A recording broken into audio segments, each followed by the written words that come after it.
Pittsburgh Sports Now. Welcome to the Friday Football Show. It is Friday, October 2nd. It is fall. It is crisp outside, but it is a beautiful sunny day here in Pittsburgh. I'm looking out at the leaves changing here and just a gorgeous day for football. And that's great because I've got some tonight. I'm covering Baldwin at Norwin tonight at Norwin High School, which is just that way. If I could turn you around, it's only I don't know, half a mile from my house here in Irwin. And so a nice short commute for me this evening. But I'm looking forward to seeing a couple special players in that Baldwin team, including three-star defensive tackle Pitt commit Dorian Ford. And then tomorrow, of course, I've got Pitt and NC State. And so we're going to do something a little bit different this time compared to what I've done in this last show. It's going to be more you, less of me, less of the guest thing, just trying to be more interactive and talk and bring you guys involved in the show a little bit more. So let me get this link here up on Twitter.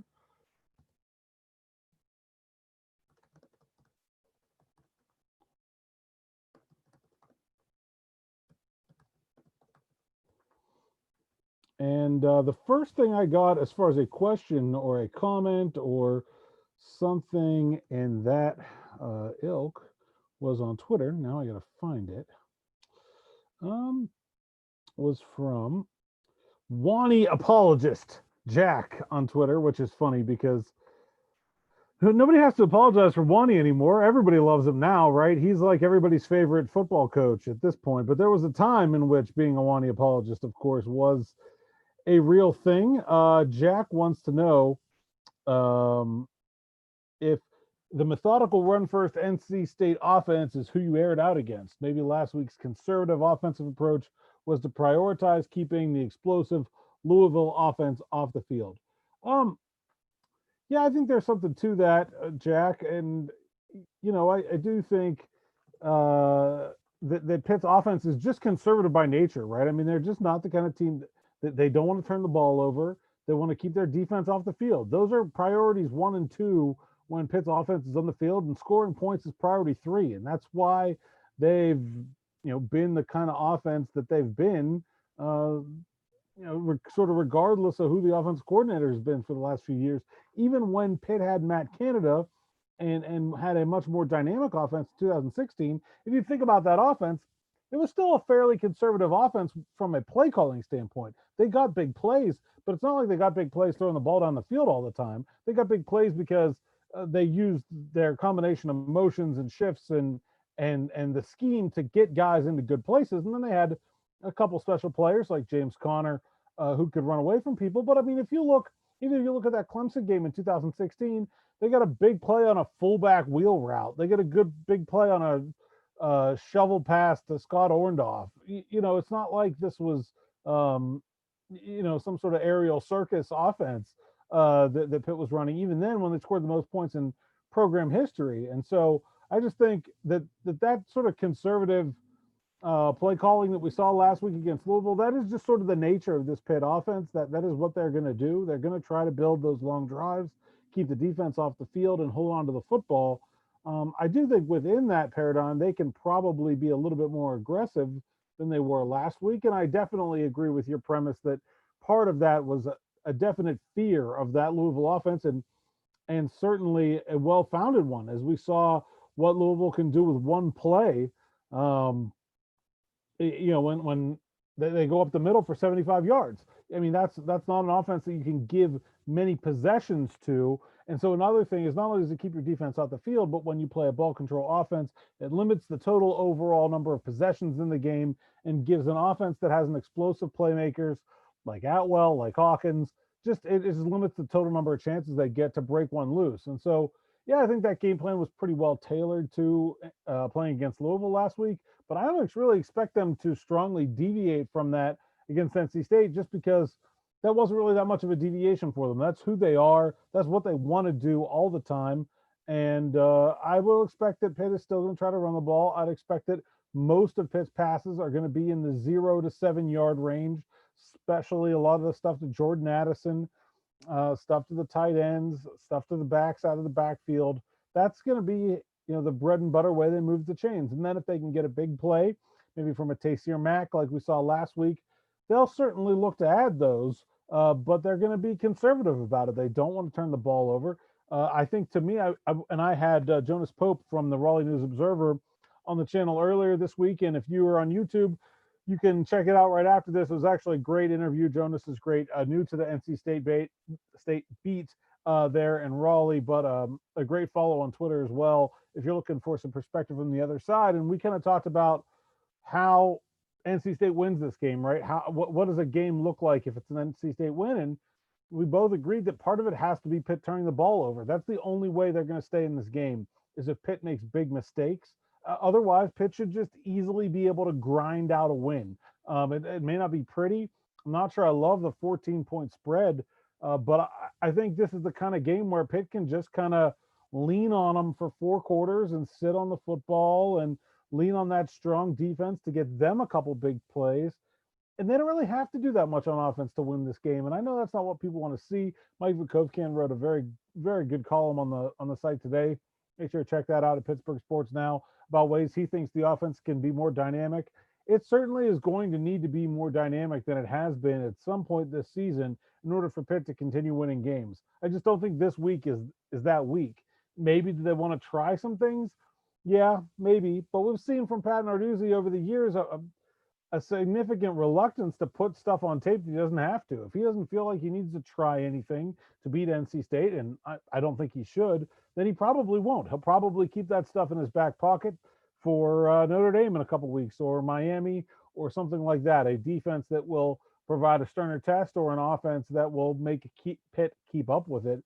I think one of those two things is going to be required to see a more aggressive Pitt offense. And the one thing that you can kind of rest your hat on to say, is that a good strategy or not? I don't know. I mean, they could get beaten by it.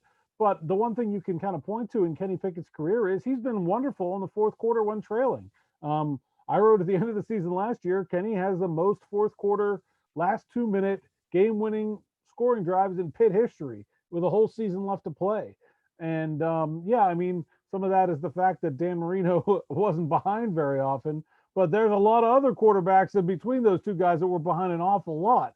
And Pickett more successful than any of them when it comes to being able to bring the team back when they're down. And we saw it last year against UCF. We saw it last year against Eastern Michigan in the bowl game.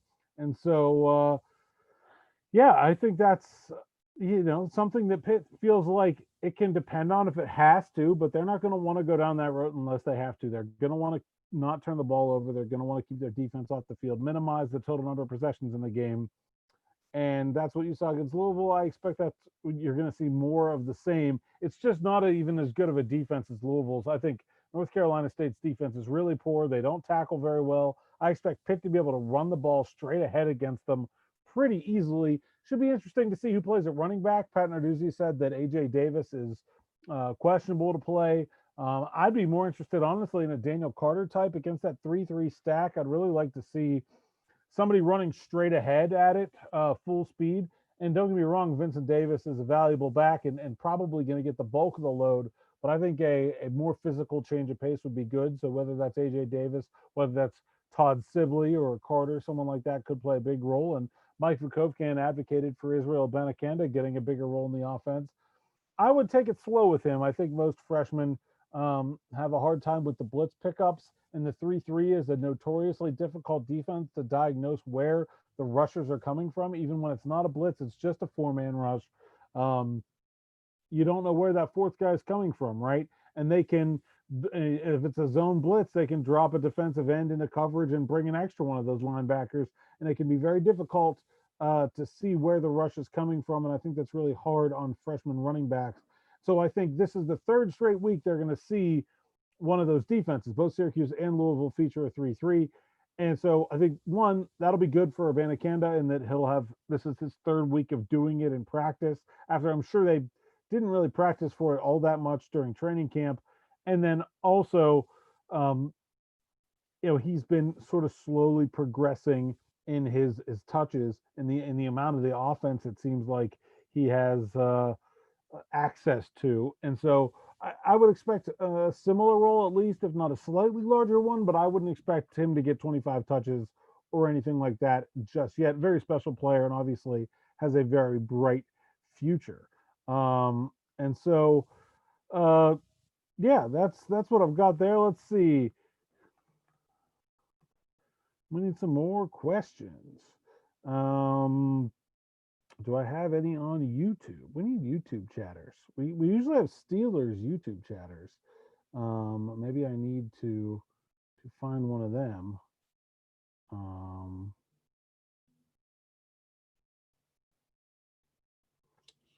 Usually get a lot of them. And let's see. Greg says my dogs know more about football than us. I just don't understand his language. My dog is a jerk.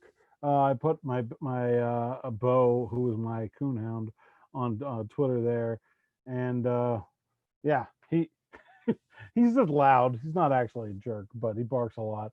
And no, he doesn't know anything about football. He doesn't know anything about balls at all. He doesn't play with them or chase them or fetch them or anything. I want to talk about the Steelers Titans a little bit. Obviously, I'm not going to be, um, I'm not going to be working on Sunday because there's no football game, so I get a day off. Um, so maybe we'll take some suggestions on uh, what I should do with my sudden day off on Sunday.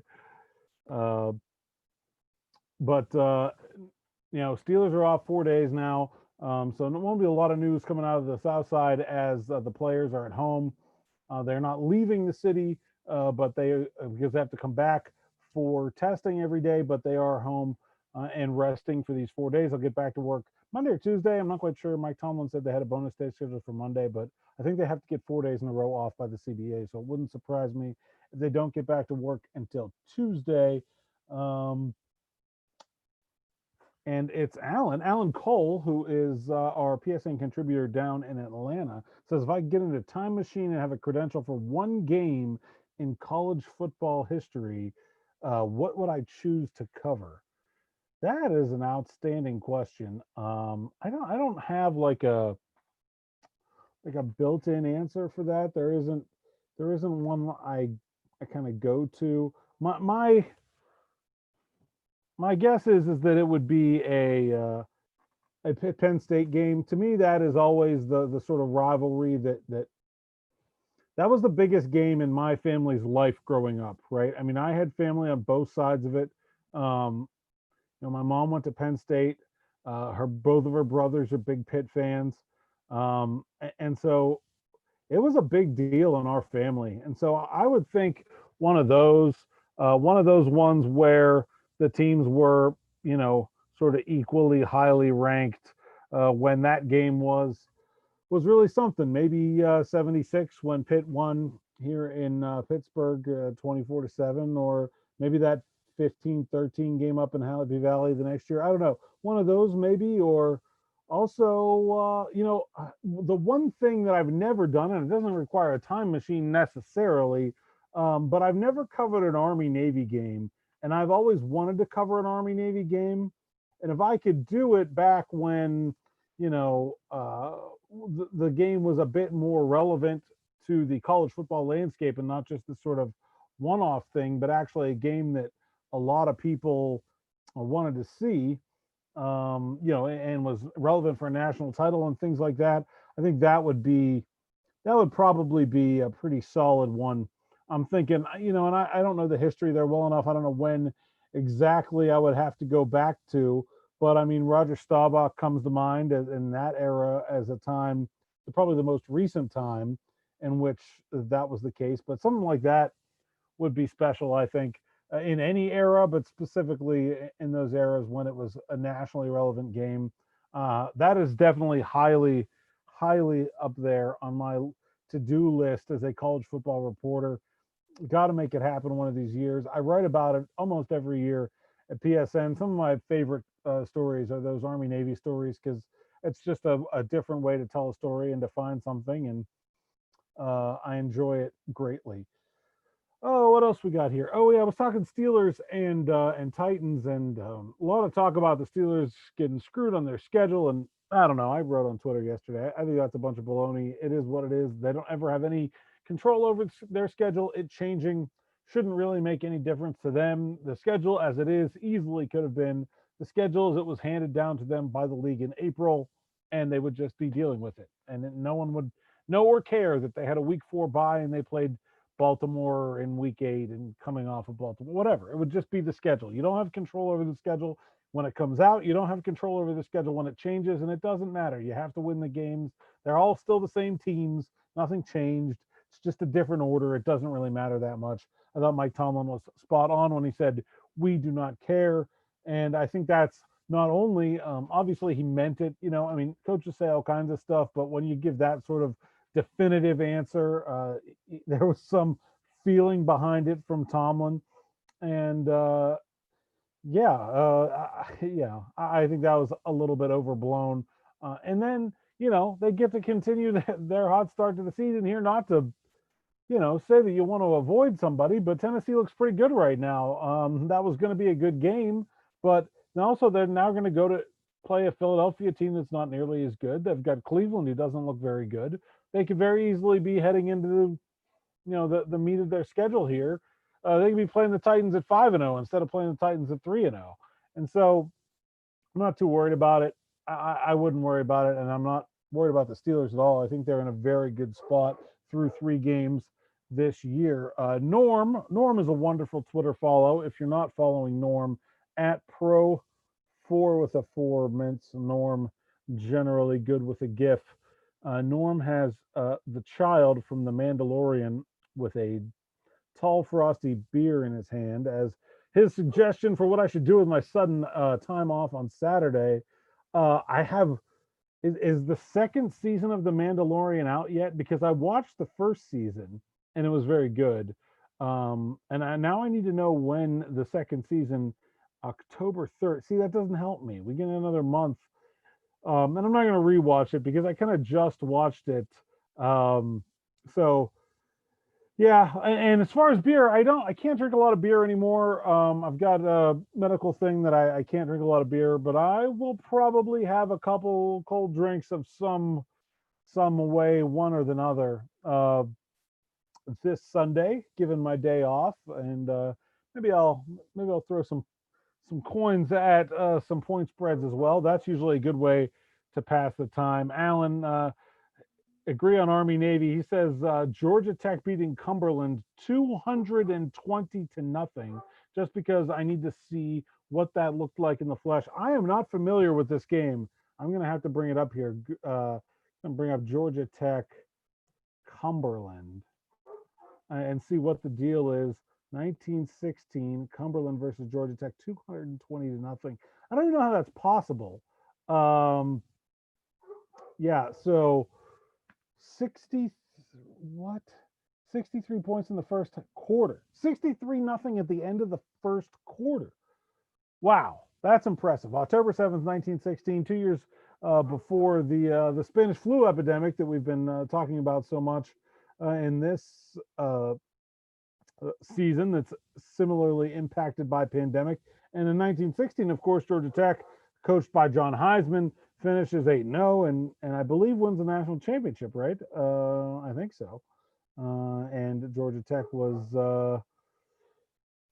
one of the powerhouses in the early days of college football. I think that's something that has fallen out of the knowledge base of college football, is that Georgia Tech was one of the best teams. How about this, though? They beat Cumberland, which is in Tennessee. I never even heard of Cumberland, the Cumberland Bulldogs.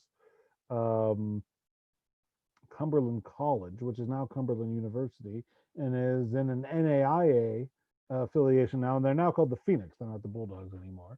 But after they beat Cumberland 220-0. The next week they played Davidson, not exactly a national power. They beat Davidson 9-0. They beat North Carolina 10-6, and then they play Washington and Lee, which is another very small school. Washington Lee, I believe, is Division III. Down there in the sort of Shenandoah Valley of Virginia, and they beat Washington, tied Washington to lead 7-7. So after putting 222 up on Cumberland, they scored 9, 10, and 7 the next 3 weeks. How bad did Cumberland have to be? That's almost historically impressive. Good pull there, Alan. I do need to see how that happened. And also, just I would like there's a Twitter account going around. It's like old football videos or something that I've seen, and just the way the game looked back then was so different. Definitely something that I'm interested in. And so I think that time period, just any game of that time period, to see how different it is from what we kind of generally think of as football was back then, and what maybe what's similar. I don't know. I don't know how different or similar it was, but I'd be interested to see in any kind of football where it's 222 nothing is definitely interesting. The poor kicker, the man must have been sore for a month. Maybe that's why they didn't score any points the rest of the year. Their kicker probably blew his leg out kicking all the extra points in a 222 to nothing game. Let's move on from that wonderful pull from Alan. Disco Maneski wants to know how the Steelers are preparing for their next opponent. Well, the short answer, Disco, is they're not. At least the players aren't. They get their 4 days off because of the union rules, and then their practice is Wednesday and Thursday. They didn't really do any Eagles work as far as I could tell. It mostly looked like just sort of individual stuff. Maybe they put in some new stuff that they didn't get to in the spring or and in the fall camp, or maybe some stuff that they did put in, but they just haven't called through the first 3 games that they want to sort of reiterate as a priority for the team. I could see that coming. And just to get healthy and get some younger guys some reps with the ones maybe. Although I saw Mason Rudolph out there throwing to Chase Claypool in our last highlight video, so Ben. They don't obviously aren't going to put out a participation report for these practices, but I think from a player standpoint, it's mostly just work. It's not really going to be about the Eagles. Now, for the coaches, we'll start diving into the Eagles, and did actually start diving into the Eagles the second they found out the Titans game was off, and of course they'll be breaking down film and sending it to the guys. They can take a look at it at their leisure while they're off this week, but there won't be any really team meeting wise stuff until either Monday or Tuesday when it comes to putting in the game plan for this week. So, I mean, the bye week is not this huge advantage when it comes to, um, the amount of preparation you get. You don't really get, I mean, the Steelers end up getting an extra 2 days of practice here because of the weirdness of when their game is canceled, but it's pretty much just the players go away for a week and then they come back and they get a normal week. There isn't really that much extra preparation time on a bye week. You do get healthy. The Steelers were, of course, relatively healthy before this. The only guys that were supposed to miss the game against Tennessee were Derek Watt and Marcus Allen, little used fullback and a backup linebacker, although 2 really important special teams contributors. I won't minimize that. And Deontay Johnson in the concussion protocol. He practiced, I believe it was Thursday. He was in the background of practice video with a helmet on, certainly a good sign, but who knows what his status is with the concussion protocol. It's all sort of shrouded in mystery until he steps back onto the field. And so there's, they will get healthy, but there isn't some sort of huge advantage to having this bye week right now when it comes to playing the Eagles. The huge advantage when it comes to playing the Eagles appears to be that the Eagles look terrible through the start of their season, and I guess we'll see what they are able to do this week. But I mean, to the point that I've got Jalen Hurts in a deep dynasty fantasy football league, and he's looking more and more attractive to me as an option as the time goes on here. Deshaun Jackson and Alshon Jeffrey both ruled out for the Eagles this week. And as I'm looking at their status report right here on Twitter, talk about a team that needs a bye week. Here's the Friday practice. Fletcher Cox didn't practice. Jackson didn't practice. Avonte Maddox, old friend of Pitt status, did not practice. And then J.J. Arcega-Whiteside, Alshon Jeffrey, Lane Johnson, and Jason Peters, 2 tackles, all limited in practice. And of course, the announcement that Jeffrey and Deshaun Jackson are both out. That's a significant blow to the wide receivers room. It's not gone well for the Eagles at all. It's been very bad, and you couldn't possibly be playing a team at a better time than catching the Eagles right now. 0-2-1 with the tie against the Bengals, which is almost more humiliating than a loss. They're at San Francisco this week before coming to Pittsburgh, and man, yeah, that looks the beginning part of the schedule is set up really well for the Steelers. I've said it before. I kind of felt like that Titans game was the one potential tripping point. Other than that, it should be good to go. I think they should be undefeated now going into that Titans game in week 7. I really do. There's not anybody on the schedule early in the season that really scares me for the Steelers, and they certainly are going to need extra help, or at least shouldn't need extra help or extra practice to beat the Eagles. So yeah, Amanda says I should rest up because I'm on a 20-week run after that. Is that true? That can't. Could that be true? The Steelers have 13 in a row, right? So how do you get to? It can't be 20. Wait, can it? All right, now Amanda has me concerned here. I need to consult my trusty schedules, and of course, I don't. I do get a couple days off in here, but Sunday will be my first day off since Labor Day, so it is quite. It's been quite a while, and then of course I lost my bye week with the way the schedule had. So Pitt and the Steelers were both off the week leading up to Halloween weekend, so I had a bye week for both of my teams, and now the Steelers bye week moved. I lost my bye week, and so let's see. Yeah, next week at BC, then Cleveland, then Notre Dame, then at Baltimore. Then, well, I don't have a game that I'm going to. I don't believe the first weekend in November, but I'll have to cover them both from home. And then Steelers, Cincinnati, Pitt, Virginia Tech, Steelers, Baltimore. What? So I don't know how many this is now. The ACC championship game, maybe same weekend. Steelers at Buffalo. So the Steelers have a Monday night game on the 21st of December. They've got at Cincinnati. So I'll also be off that weekend. Unless there's a Pitt bowl game. Who knows what's happening with bowl games? I haven't even thought about that at this point. But yeah, I mean, I guess that's a thing that could be a thing. Brian Tuttle wants to know, why does Pitt have such trouble getting over the hump offensively? Is it more due to execution or play calling, in my opinion? Yeah, Brian, I kind of touched on this a little bit. If you kind of, I don't know, can you scrub backwards? If you go back to the beginning of this, I don't think it's execution or play calling. I think it's mindset. I don't think they're a team that wants to be explosive on offense. I think they want to control the ball, control the game, limit the number of possessions, eliminate all possible turnovers. I really think that is what they want to do. They do not want to be a high risk, high reward offense. They don't push for things like extra possessions when they have an opportunity to, that they just don't seem to prioritize that part of the game. And it's not who they want to be. They want to be a team that, for better or for worse, leans on their defense. And so I think it's mostly that. I mean, I think the play calling has been okay this year. It could be better. It's not been terrible. Um, I think the execution has been largely good, but there's been some big mistakes that have really hurt them. You think about the Vincent Davis fumbling the snap and the Wildcat, the DJ Turner drop on 4th down. Kenny Pickett pass goes off Jordan Addison's hands up into the air and gets intercepted. These are the things that really hold an offense back, and especially when it's an offense that doesn't do those things that we just talked about, right? Pre-snap penalties has been something that's really bugged them on offense too. And so when you're already an offense that that isn't going to take those risks, isn't going to try to maximize each possession, you're going to play more of a ball control, field position kind of game. Those mistakes loom large, right? They make a bigger deal. If you're trying to minimize the number of possessions in a game and then you make a mistake and screw one up, you're screwing up a bigger percentage of your offensive output for that game. And so I think they've really got to clean up those mistakes that they've made.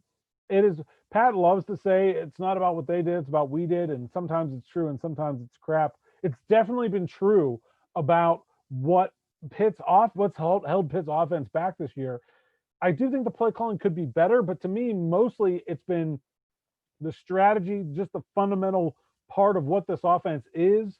And then they're not really that far from what they really want to be. They want like one or two more scores out of this offense than what they've gotten. They don't want to win games 62-48. That's not in their DNA. And then the mistakes. I think they've got to clean up the mistakes. There's too many veterans on this team. Yeah, I mean, I think Jordan Addison had one of the false starts last week. But you look at this offense and Taysier Mack, Kenny Pickett, AJ Davis, Jimmy Morrissey, Bryce Hargrove.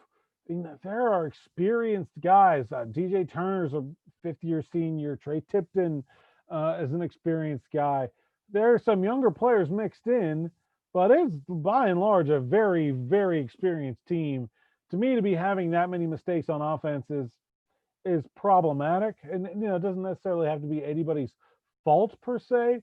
I generally put faults of execution on the players that failed to execute. There's never been a coach that's like, yeah, you should drop this pass on fourth down. That at some point the coaches are responsible for performance, but when you're talking about stuff that the guys have known what they're supposed to do since high school, and they have the ability to do what they're being asked to do, and they're put in a position where they should be able to do it, I think those responsibilities have to lie on the players. So I would kind of rank them 1, 2, 3 at the top. Just the strategy, the offense is not to be an explosive one, but to control the ball, limit possessions. And then the second is, to me, I think just too many mistakes. With the play calling third, it could definitely still be better. I don't think they deserve a free pass there by any stretch of the imagination, but it has not been some kind of disaster in my mind. I actually really like some of the plays they've called. I think they've shown some nice inventiveness at times. It's just not quite enough of it for me. It's been a bit basic. And maybe they'll dial it up a little bit, like I said earlier, when they feel like they need it, as opposed to just showing things to show things. All right, that's a half an hour. I think we're going to call it. This has been fun, but I've run out of questions. And so we'll do this again next week. Maybe I'll give you a little more lead time. We'll try to get into a routine about doing this on Friday afternoons. And maybe we'll get some diehards in the Zoom, because I didn't get any. And I think that's a fun way to kind of fun perk I can give the diehards, and a fun way to spice this up a little bit, get you all to know them a little bit. But that's it for this week. Thanks for watching. I'm Alan Saunders. And of course, follow all the coverage this weekend at Pittsburgh Sports Now. And appreciate you watching and appreciate you reading on. Thanks. Have a nice evening.